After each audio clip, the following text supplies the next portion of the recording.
മലപ്പുറം ജില്ലയിലെ തിരൂർ താലൂക്കിൽ താനൂർ തൂവൽ തീരം ബീച്ചിലുണ്ടായ ബോട്ടപകടത്തിന് ഇടയാക്കിയ കാരണങ്ങളെയും ഭാവിയിൽ ഇത്തരത്തിലുള്ള ദുരന്തങ്ങൾ ഒഴിവാക്കാൻ സ്വീകരിക്കേണ്ട നടപടികളെക്കുറിച്ചും അന്വേഷിച്ച് റിപ്പോർട്ട് സമർപ്പിക്കാൻ justice VK. Mohanan, retired chief engineer K P. Narayanan എന്നിവർ അംഗങ്ങളായിട്ടുള്ള ജുഡീഷ്യൽ കമ്മീഷനെ നിയോഗിച്ചു. 2021 മെയ് മാസം 7-ാം തീയതി മലപ്പുറം ജില്ലയിലെ തിരൂർ താലൂക്കിൽ താനൂർ തൂവൽ തീരത്തുണ്ടായിട്ടുള്ള ബോട്ടപകടത്തെക്കുറിച്ച് നിങ്ങൾക്കറിയാം.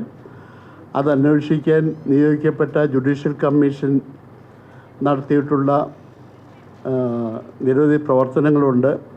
അതിൻ്റെ ഭാഗമായിട്ടുള്ള 2ാം ഘട്ട ഹിയറിംഗ്, പബ്ലിക് ഹിയറിംഗും സിറ്റിംഗ് നടത്തുന്നതിന് മുന്നോടിയായിട്ടാണ് ഇങ്ങനൊരു പ്രസ് കോൺഫറൻസ് നടത്തണമെന്ന് ഞങ്ങൾ ആഗ്രഹിച്ചത്, അതിനായിട്ട് നിങ്ങളോട് അഭ്യർത്ഥിച്ചത്. ഈ 2023 മെയ് മാസം സംഭവിച്ച അപകടത്തെക്കുറിച്ച് അന്വേഷിക്കുന്നതിനായിട്ട് നമ്മുടെ സംസ്ഥാന ഗവൺമെൻറ് 2 ഉത്തരവ് പുറപ്പെടുവിക്കുകയുണ്ടായി. ആദ്യമായിട്ട് മെയ് മാസം 23-ാം തീയതി തന്നെ ഒരു ജുഡീഷ്യൽ കമ്മീഷനെ നിയമിച്ചുകൊണ്ട് ഉത്തരവുണ്ടായി. അതിൽ രണ്ടാമതും ഒരു ഉത്തരവ് ഇറക്കേണ്ടി വന്നു. കാരണം ആദ്യത്തെ ഉത്തരവ് പ്രകാരം അംഗമായിരുന്ന ഒരു വ്യക്തി ജോയിൻ ചെയ്യാൻ തയ്യാറാകത്തിൻ്റെ ഭാഗമായിട്ട് പുതിയൊരു മെമ്പറെ കൂടി ഉൾപ്പെടുത്തിക്കൊണ്ട് രണ്ടാമത് ഒരു ഉത്തരവ് പുറപ്പെടുവിച്ചു. അത് നവംബർ മാസം 23-ാം തീയതിയാണ് അങ്ങനെ ഒരു ഉത്തരവ് വന്നത്. അതിൻ്റെ അടിസ്ഥാനത്തിൽ ഇപ്പം ഞങ്ങൾ 3 പേരാണുള്ളത്. ശ്രീ സുരേഷ്, അതുപോലെ തന്നെ പ്രൊഫസർ നാരായണൻ മാസ്റ്റർ. കമ്മീഷന്റെ അന്വേഷണ വിഷയങ്ങളായി സർക്കാർ വിവിധ വിഷയങ്ങൾ നിശ്ചയിച്ചിട്ടുണ്ട്.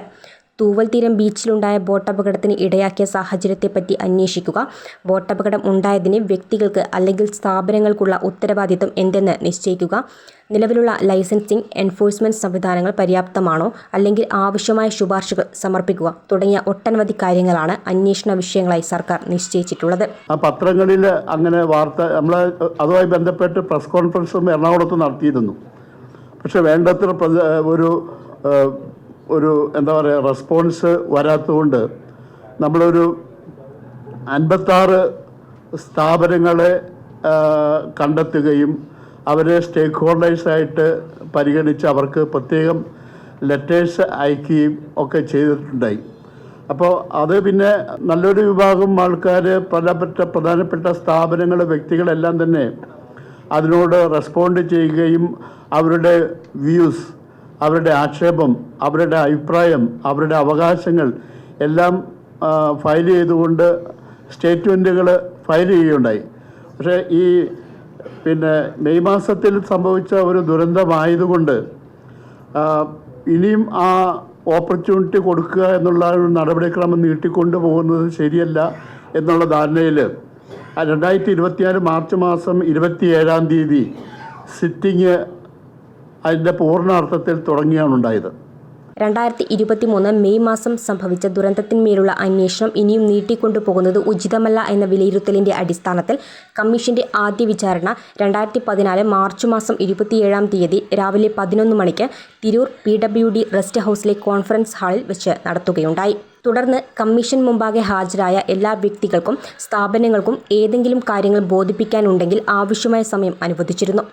1-ാം ഘട്ട വിചാരണയിൽ അന്നത്തെ സംസ്ഥാന ചീഫ് സെക്രട്ടറി വി. വേണു IAS, സംസ്ഥാനത്തെ പൊതുമരാമത്ത് വകുപ്പ് മന്ത്രി മുഹമ്മദ് റിയാസ്, തുറമുഖ വകുപ്പ് മന്ത്രി അബ്ദുൾ റഹ്മാൻ എന്നിവരെ പ്രത്യേകം നോട്ടീസ് നൽകി കമ്മീഷന്റെ നടപടിക്രമങ്ങളുടെ ഭാഗമായി അവരെ കക്ഷി ചേർക്കണമെന്ന ആവശ്യം ഉന്നയിച്ചെങ്കിലും വിശദമായ ഉത്തരവിലൂടെ ഈ ആവശ്യങ്ങൾ തള്ളിക്കളയുകയുണ്ടായി.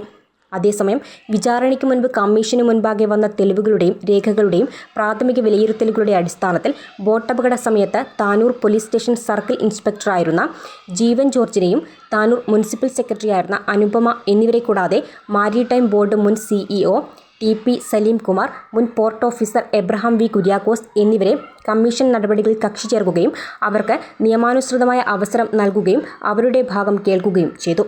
തുടർന്ന് കമ്മീഷൻ എൻക്വയറിയിലെ വിവിധ കക്ഷികൾക്ക് വേണ്ടി ഹാജരായ അഭിഭാഷകരുടെ വാദങ്ങൾ കേൾക്കുകയും അവർ എഴുതി സമർപ്പിച്ച റിപ്പോർട്ട് ഫയലിൽ സ്വീകരിക്കുകയും തിരൂർ ക്യാമ്പസ് സിറ്റിംഗിലെ കമ്മീഷന്റെ 1-ാം ഘട്ട വിചാരണ പൂർത്തിയാക്കുകയും ചെയ്തിട്ടുണ്ട്.